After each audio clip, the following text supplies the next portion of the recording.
त्रिदलं त्रिगुणाकारं त्रिनेत्रं च त्रियायुधं त्रिजन्म पापसंहारम् एकबिल्वं शिवार्पणम्। त्रिशाखै बिल्वपत्रैश्च अच्छिद्रैः कोमलैः शुभैः तव पूजां करिष्यामि एकबिल्वं शिवार्पणम्।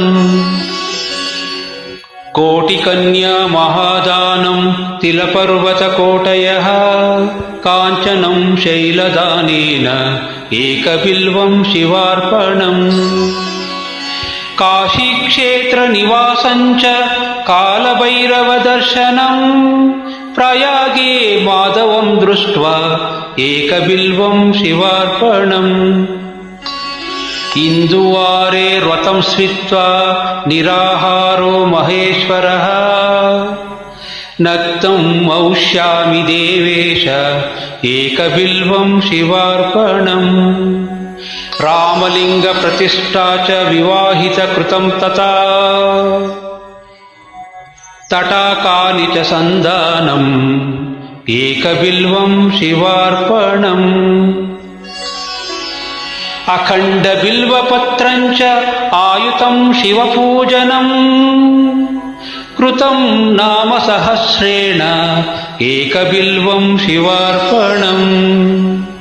उमया सह देवेश नन्दिवाहनमेव च भस्मलेपन सर्वाङ्गम् एकबिल्वं शिवार्पणम्। सालग्रामेषु विप्राणां तटाकं दशकूपयो यज्ञकोटिसहस्रश्च एकबिल्वं शिवार्पणम्।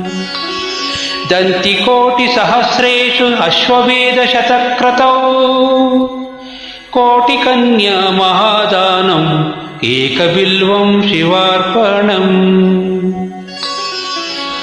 बिल्वानां दर्शनं पुण्यं स्पर्शनं पापनाशनम्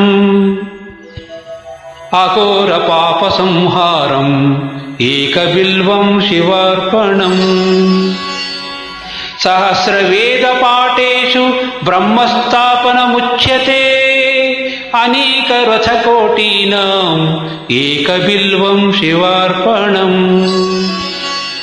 अन्नदानसहस्रेषु सहस्रोपनयनं तथा अनेकजन्मपापानि एकबिल्वं शिवार्पणम्।